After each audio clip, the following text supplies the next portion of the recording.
Hi everyone, I'm talking about my PICO presentation. For the introduction, I'm going to talk about practice issues, the PCOT question, literature review, and recommendations.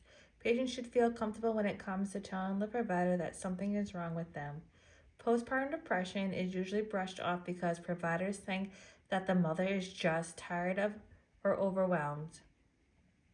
Postpartum depression is not taken seriously until something bad happens to the mother or the baby. This is where nursing judgment comes into play. Nurses need to worry about safety in informatics. Patients need to be safe and taken seriously when they feel as though there is something wrong with them.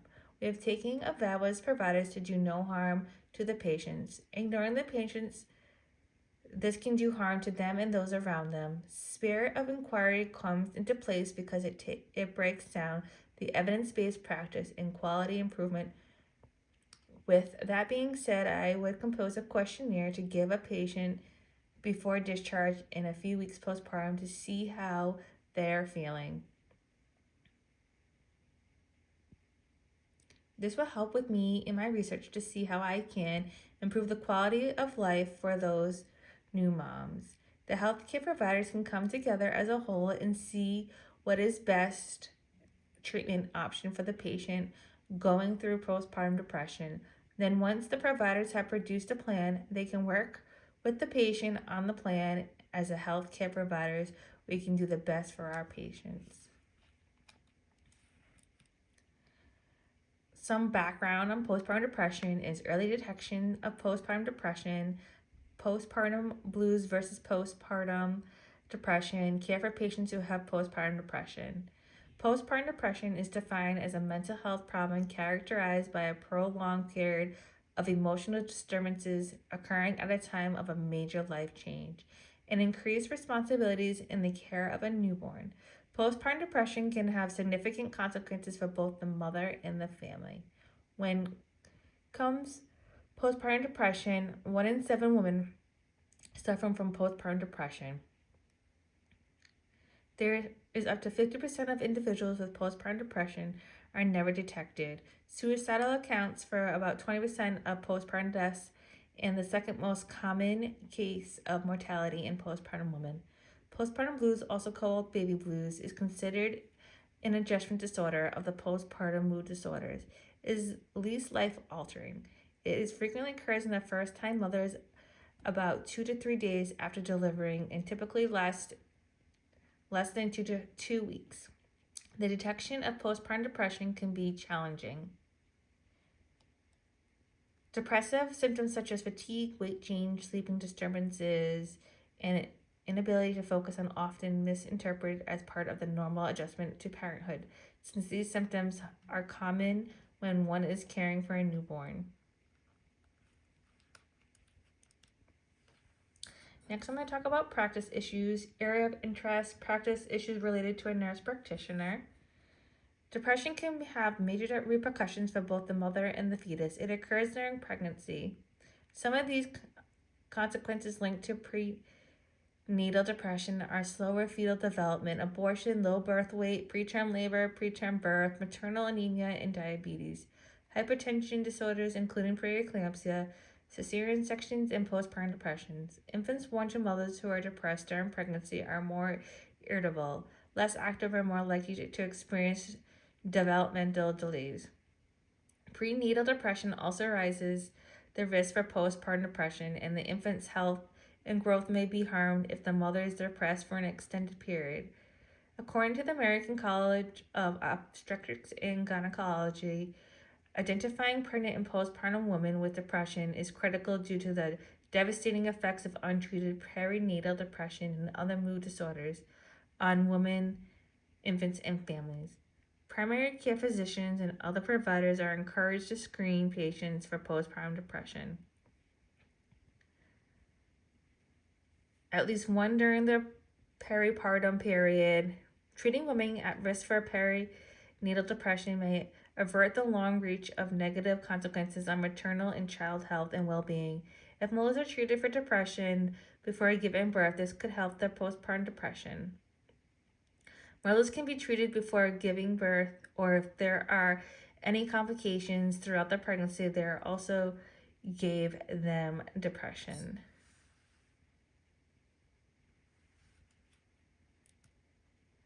Some practice issues continued is why is the issue/concern being important to the nurse practitioner practice and its impact on health outcomes. It is important for the nurse practitioner to evaluate the patient's well-being. Postpartum depression is looked over and not taken seriously. I want to make sure that the patient feels comfortable with me and can trust me by telling me what they're going through mentally and physically. There's specific maternal risks when mothers' postpartum depression is untreated, including more weight problems, alcohol, and illicit drugs, social relationship problems, breastfeeding problems, or persistent depression compared with women who have received treatment. It is essential to give patients the exact treatment that they need before the problem worsens.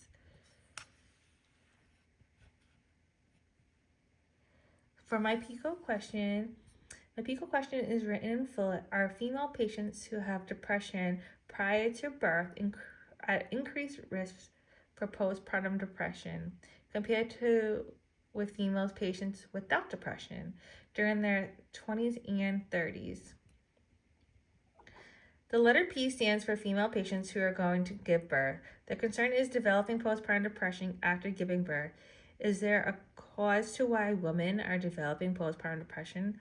The letter I stands for how I would like to give a questionnaire to female patients before giving birth and then 6 weeks after giving birth. I want to see if their answers changes. I want to be able to identify if the patient is having postpartum depression so they can receive the proper treatment. Then for C, I'm going to compare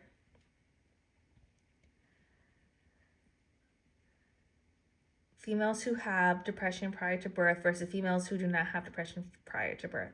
I want to see if the outcome is any different between these two. Female patients who have had depression prior to pregnancy, I want to ensure they're getting the proper treatment, such as medication or therapy. For the outcome of, or letter O, I know that the intervention worked because there will be a decrease in numbers with mothers having postpartum depression and not feeling alone. Patients want to make sure that their voices are being heard. There will also be a decrease in harm to the patient or other members in the family. The infant will get the proper care they need from their mother. Lastly, I'm going to look at individuals that are in their 20s and 30s. This time frame for completion would be 5 years from the start. It is important to make sure that things change in a timely manner.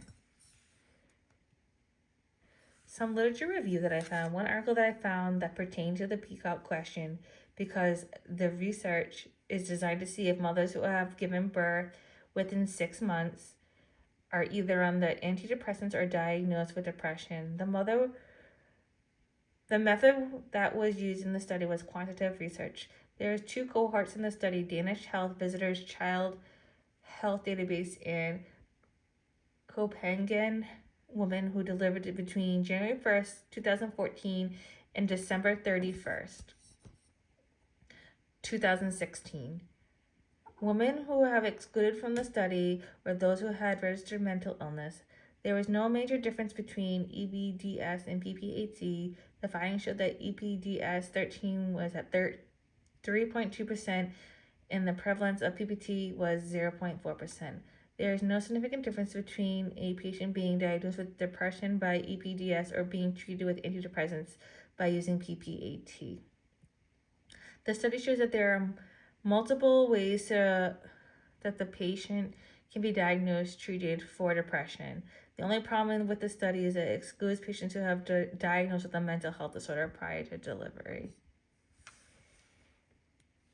For literature review continued, another article that I found in the study focused on the effects of untreated depression during pregnancy and on maternal and neonatal outcomes.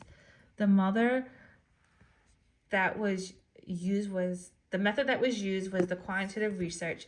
2 authors searched Medline and Medline and PubMed and PubMed Central and Google Scholar data. or relevant articles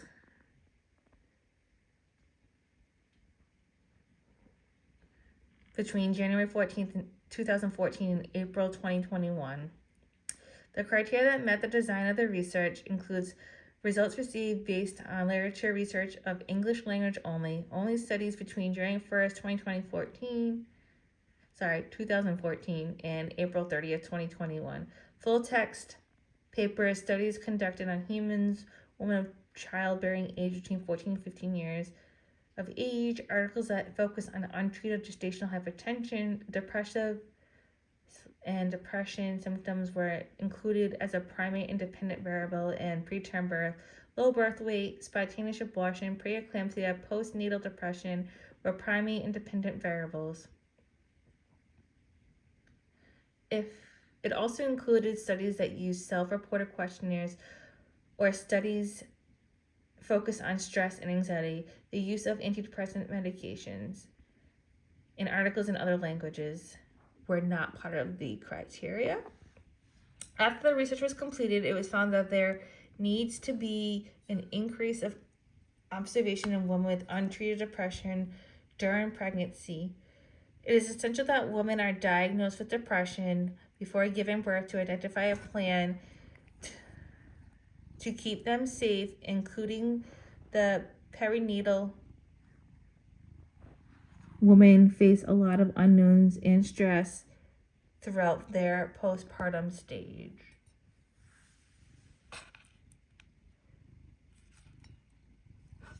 Some recommendations: start doing questionnaires, telehealth, or support groups. The direction of postpartum depression can be challenging. Depressive symptoms such as fatigue, weight changes, sleep disturbances, and inability to focus on are often misinterpreted as part of the normal adjustment to parenthood. These symptoms are common. One is caring for a newborn. Some issues that nurses and providers can face are assessment and screening. Nursing assessment in postpartum involves collecting both objective and subjective data to evaluate the mother's psychological state.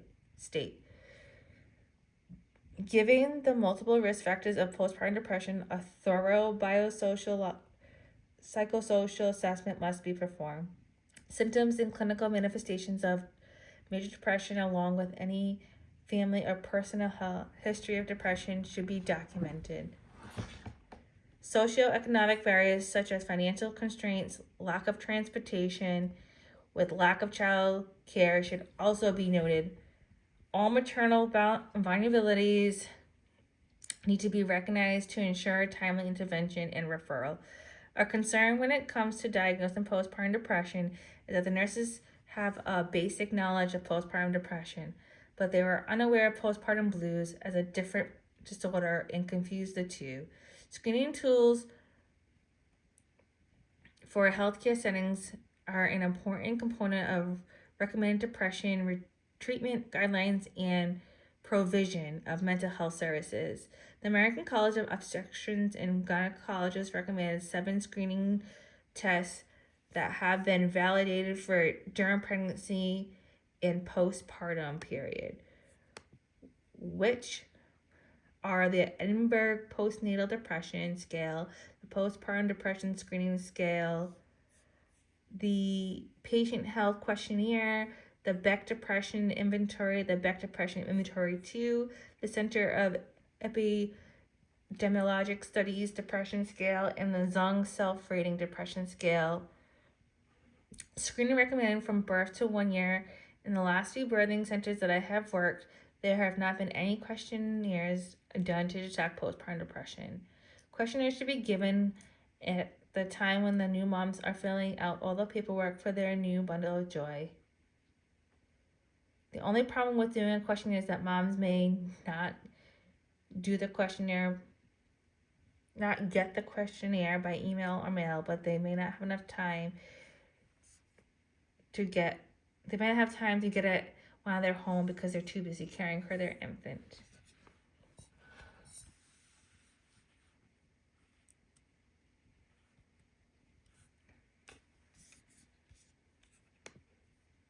Recommendations continued. Legal factors for postpartum depression include being taken to court and being sued for not taking the patient seriously. Often, postpartum mothers feel like no one is listening to them or they're being judged. Due to not getting the care that these patients need could cause harm or death. Mothers with postpartum depression will either try to end their lives or their babies. If this happens, this is big lawsuit waiting to happen. When it comes to economic factors, nations with significant higher rates of income inequality, maternal mortality, infant mortality, or women of childbearing age working greater than 40 hours a week have higher rates of postpartum depression. Together, these factors explain 73% of the national variation in postpartum depression prevalence.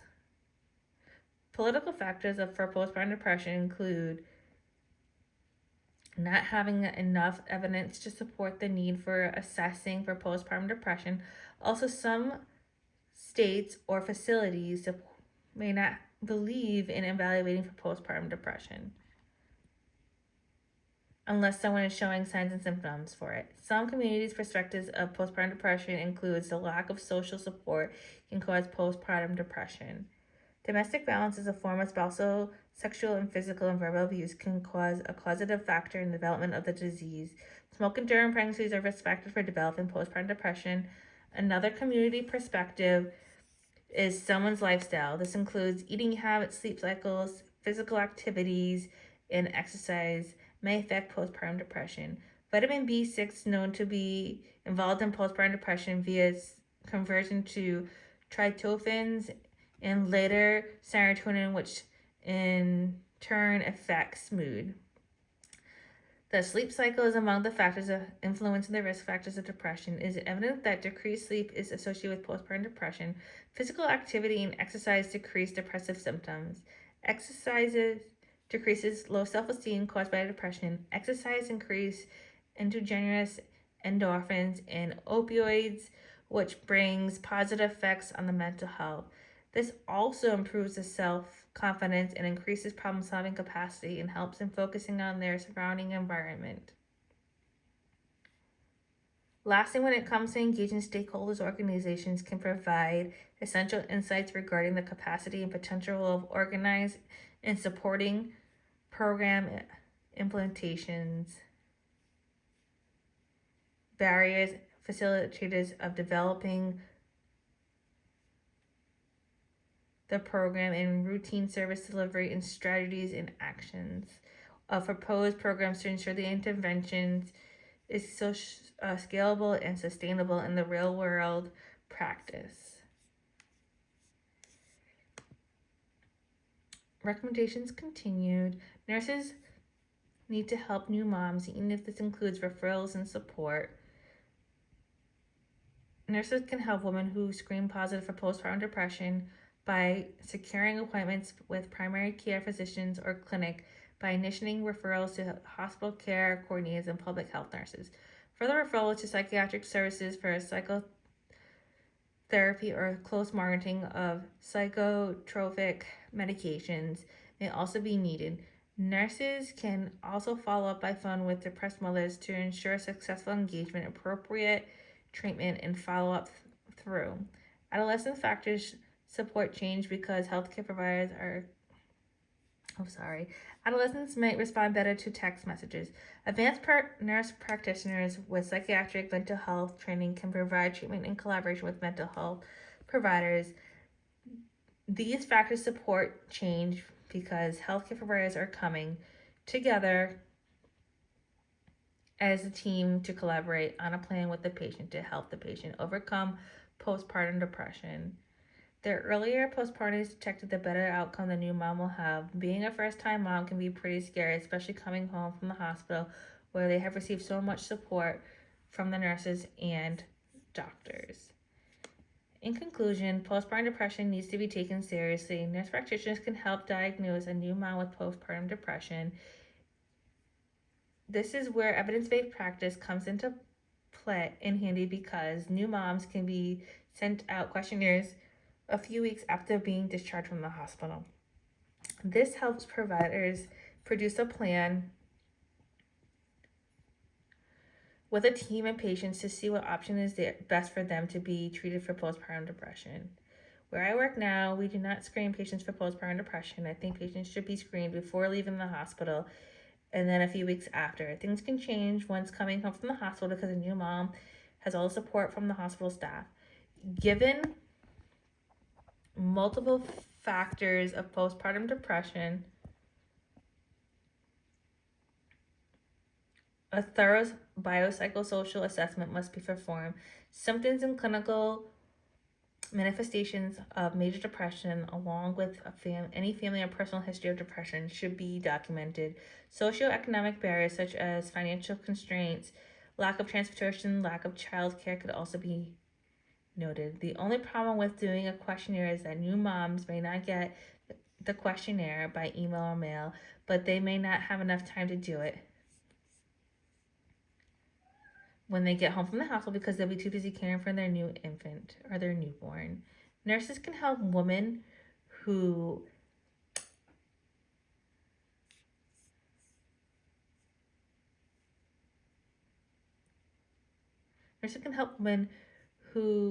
screen positive for postpartum depression by securing appointments with primary care physicians or clinic and initiating referrals to hospital care coordinators and public health nurses.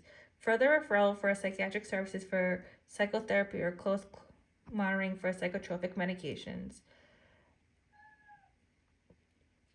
As I have mentioned before, sending out the questionnaire to new moms to see how they're doing postpartum. New moms need all the support that they can get. By having a percentage of how many moms have developed postpartum depression, there can be a change implemented before sending the new mom home. Thank you for listening to my PowerPoint.